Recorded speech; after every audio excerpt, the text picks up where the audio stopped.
O posicionamento do governador de São Paulo, Tarcísio de Freitas, que reconheceu que a tarifa de 50% anunciada por Donald Trump prejudica as exportações paulistas e criticou tanto o governo Lula quanto o STF.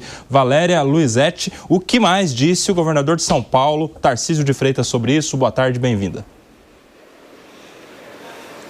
Boa tarde, Coba, a todos que nos acompanham. Exatamente essas afirmações do governador de São Paulo, Tarcísio de Freitas, foram dadas durante a manhã de hoje, numa agenda que ele cobria aqui em São Paulo. E ele se mostrou bastante preocupado com essa questão das taxações, principalmente para o estado de São Paulo, que a gente sabe que tem uma forte relação aí com as exportações para os Estados Unidos, com o próprio governo americano.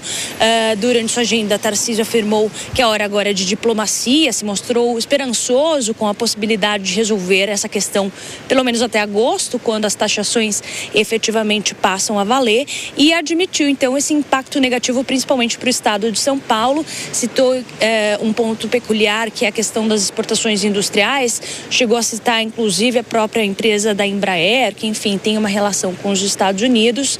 E, é claro, ele também respondeu aos ataques que o ministro Fernando Haddad realizou tanto ao bolsonarismo quanto também a ele, e ele retrucou ali numa fala dele bastante ríspida, falando que agora é hora de falar menos e trabalhar mais. Vamos acompanhar o que ele disse. Eu acho que ele tem que cuidar da economia, né? Se ele cuidasse da economia, ele estaria indo bem. O Brasil não está indo bem, a gente tem um problema fiscal aí relevante, então acho que cabe a ele falar menos e trabalhar mais. Ainda assim, o governador de São Paulo, Tarcísio de Freitas, disse que é o momento de deixar ideologias de lado e realmente resolver o problema, principalmente no que tange o impacto para o estado de São Paulo. E também fez um reforço a algumas críticas que foram trazidas na própria carta de Donald Trump com relação ao STF, e um pouco que assinou embaixo ali, disse que a corte tem se excedido em suas medidas e tem adotado uma postura que não condiz com a tradição democrática. Com relação ao ex-presidente Bolsonaro, ele não fez menção direta ao que Trump trouxe na carta, que inclusive está logo no começo da carta, né, essa menção ao ex-presidente Bolsonaro, mas ele disse acreditar na inocência de Bolsonaro e que, caso haja uma condenação, qualquer candidato de centro-direita dará um indulto se eleito a presidente. Vamos acompanhar o que ele disse. Você está partindo do pressuposto que o presidente vai ser condenado. Eu acredito na inocência do presidente, que ele vai conseguir provar a inocência dele ao longo do processo. Então, a primeira coisa, eu entendo que o presidente é inocente e vai ser inocentado. E aí não vai ser necessário indulto. E se for necessário, eu tenho certeza que qualquer candidato desse bloco de centro-direita vai dar o indulto, e esse indulto vai ser negociado, porque o que é importante agora, e isso vai ser visto como um fator de pacificação. Vamos deixar essa agenda de lado, porque tem uma agenda importante. Coro ainda reforçou, ele ainda reforçou, o Tarcísio de Freitas fez um coro aí junto à crítica ao governo de São Paulo, esse distanciamento que, segundo ele, acontece do governo Lula com o governo de Donald Trump, e disse que, inclusive, que o país hoje, do G20, é um dos países mais afastados do governo americano. Ele afirmou, abre aspas, os americanos sempre foram aliados de primeira hora e que, segundo ele, os Estados Unidos são o maior investidor brasileiro no país. Esses foram alguns dos principais relatos que Tarcísio de Freitas trouxe nesse primeiro momento, ainda quente, né? Essa taxação que foi, então, anunciada ontem por Donald Trump, de 50% a mais extra, né, nas exportações brasileiras, mas que certamente, né, Coba, terá um impacto bastante importante aqui, principalmente no estado de São Paulo. Volto com você. Muito obrigado, Valéria Luizetti, trazendo todos os detalhes, manifestações importantes do governador de São Paulo, Tarcísio de Freitas. Obrigado, Valéria. Deixa eu chamar o Zé Maria Trindade. Já já a gente fala aqui com o nosso time dessa possibilidade de, se ele ganhar, indultar Bolsonaro e, enfim, essa questão envolvendo a situação jurídica do ex-presidente. Mas, o Zé Maria, governador Tarcísio, admite impacto negativo, faz críticas ao governo Lula e pede um acordo. Como é que você vê a situação do governador de São Paulo, que é um possível candidato à presidência no ano que vem, sendo testado aí nas pesquisas? Ele foi muito contundente no primeiro comunicado dele, né, dizendo que a culpa total era do governo e do presidente Lula, e ele tem razão, porque não houve uma negociação anterior, houve, pelo contrário, alertas. Houve alertas sobre esse posicionamento do governo brasileiro e sobre, principalmente, o BRICS, né? Esse discurso é mortal para os Estados Unidos de substituir o dólar como moeda padrão e moeda de referência, né? Além disso, o discurso do presidente foi muito no sentido de fortalecer o BRICS e vem de vários pontos. E de lá dos Estados Unidos, o deputado Eduardo Bolsonaro já assumiu de vez que não deve voltar aqui ao Brasil mesmo, porque ele mandou o vídeo aqui para todos, né? Eu até achei que era só para mim, não, ele mandou mensagens e tal, está operando e falando de prazos e tal para o Brasil. O governador de São Paulo entendeu que esse é um problemão para ser resolvido em duas etapas, uma parte técnica e uma parte política. A carta enviada ao Brasil e publicada pelo Donald Trump, ela é impossível de ser seguida. Ele desconhece o funcionamento do Brasil. Não existe a menor possibilidade do presidente Lula conseguir interceptar e suspender uma ação no Supremo Tribunal Federal. Isso é impossível.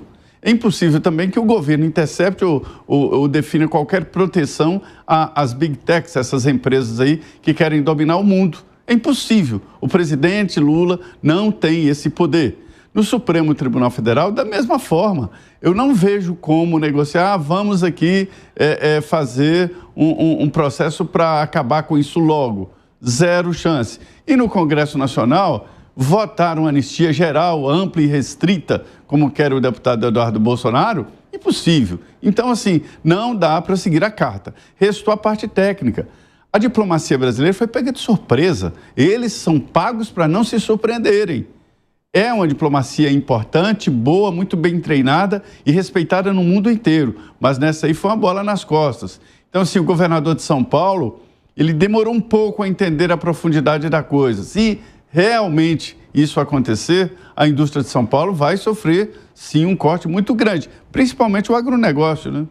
Agora são 16 horas e 26 minutos, a gente vai para um rápido intervalo. Para você que está na rádio, por aqui a gente segue debatendo. Eu quero muita opinião do Bruno Musa, porque, Musa, a gente está enxergando agora o que teria levado o Donald Trump a fazer esse anúncio. Na carta, ele traz dois motivos, basicamente. A situação do ex-presidente Bolsonaro, que seria um aliado, enfim, que seria vítima de uma perseguição. E, por outro lado, ele fala também das decisões do Supremo Tribunal Federal em relação a plataformas digitais, liberdade de expressão e tal. O Alan Gani traz aqui uma outra possibilidade que estaria aí sendo a verdadeira razão por este anúncio de Donald Trump, que seria perder o Brasil para uma relação muito mais próxima com a China e isso enfraquecendo naturalmente os Estados Unidos. Você acredita que tanto Bolsonaro quanto o STF brasileiro estão sendo utilizados convenientemente pelo presidente americano para aplicar essa taxa e trazer de volta o Brasil para uma relação mais amigável com os americanos? Eu acho que isso ficou claro na carta dele, Cuba. Eu concordo muito com o Alan também. Veja só, o único ponto econômico que ele falou na carta dele de ontem foi a respeito da relação comercial. E ainda ele trouxe dados que não são verdadeiros, porque ele falou que os Estados Unidos têm déficit comercial com os Estados Unidos. E não tem. Em 2024, na última década, não tem. Os Estados Unidos têm superávit pequeno em 2024, mas ele tem um superávit, ou seja, ele tem essa relação positiva entre diferença de importação e exportação. Esse foi o único ponto econômico citado. E, de novo, não foi com os números reais. O restante foi simplesmente dados políticos. Ele mencionou do ex-presidente Jair Bolsonaro, ele já tinha tuitado sobre as eleições no Brasil, que o povo merece umas eleições mais livres. Ele falou também na carta de ontem que haveria a retaliação dobrada, né? Ou seja, a mesmo percentual, além dos 50%. Ele mencionou o STF na própria carta. Então fica muito claro que, apesar de ser um Ctrl-C, Ctrl-V de algumas cartas, um linguajar até que não parece muito, digamos, conveniente para uma carta oficial diplomática. Mas, de qualquer maneira, tirando o Ctrl-C, Ctrl-V de algumas partes, o restante é bem específico para o Brasil. Nenhum outro país que recebeu cartas recebeu envolvendo ex-presidentes, ou envolvendo o processo eleitoral de um país, ou envolvendo a Suprema Corte daquele país. Então, me parece que esse recado ele é direto ao Brasil.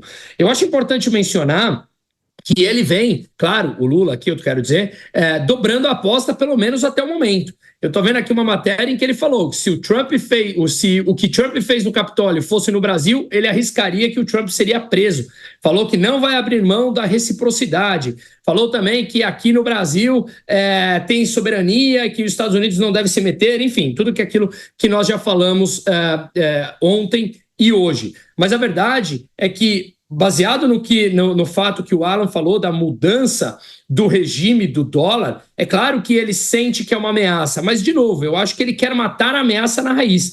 Eu, particularmente, aqui do meu lado, da parte econômica, eu acho que depois de 1971, quando acabou a conversibilidade do dólar em ouro, com o presidente Richard Nixon dos Estados Unidos, o que lastreia o dólar e toda a moeda fiduciária hoje é a confiança. Não adianta o BRICS criar uma moeda, seja ela qual for, uma nova, ou o rublo russo, ou a moeda chinesa, ou o real, não importa, qualquer moeda, se ela não tiver a devida confiança para ser reserva de valor e meio de troca entre grande parte dos países, essa moeda não será uma moeda demandada. E uma moeda sem demanda, com maior oferta, é uma moeda inflacionada. Os preços sobem, ninguém quer guardar nessa moeda.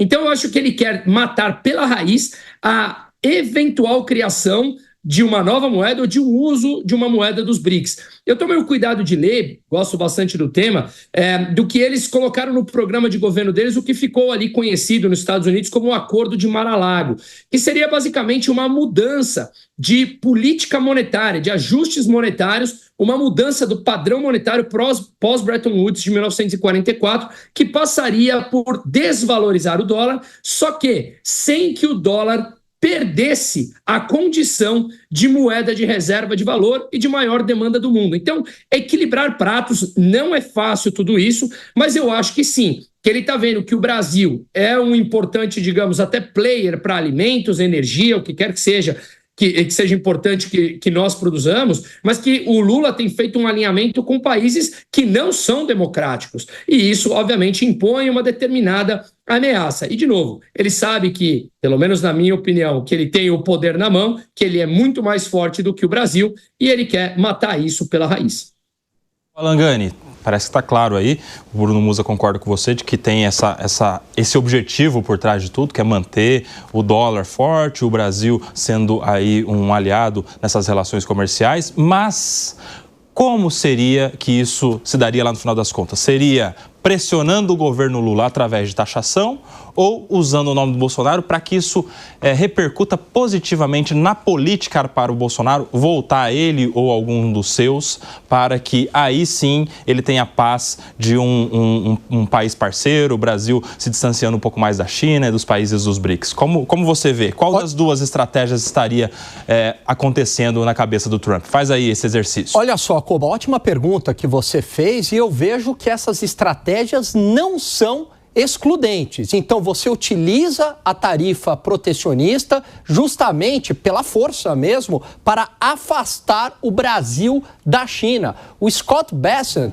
disse numa entrevista, logo quando o Trump foi eleito, que as tarifas protecionistas faziam parte de uma engrenagem maior, de um ecossistema para atingir objetivos não apenas comerciais, mas econômicos, militares e geopolíticos. É assim que o Trump pensa, né? Essa entrevista aí está disponível na internet. Agora, você tem essa parte da tarifa, mas você também tem uma outra parte que entrou no pacote, que é justamente o Jair Bolsonaro. Porque, por alguma forma, se o ex-presidente voltasse ao cenário eleitoral, né, e fosse candidato e presidente novamente, é claro que Donald Trump teria um aliado. Isso porque o ex-presidente Jair Bolsonaro é alinhado às ideias de Donald Trump. Ele é pró-Estados Unidos, contrário à China. Então, na verdade, né, nesse tarifaço que ele coloca de 50%, ele, como se diz, né, mata um coelho com duas tacadas só, né? É 2 coelhos com... Não, 2 coelhos com uma tacada só. Tomara que você não seja cancelado pelos protetores dos animais, dos coelhinhos. Só aqui é só uma metáfora, né? Adoro figurativo. Isso mesmo.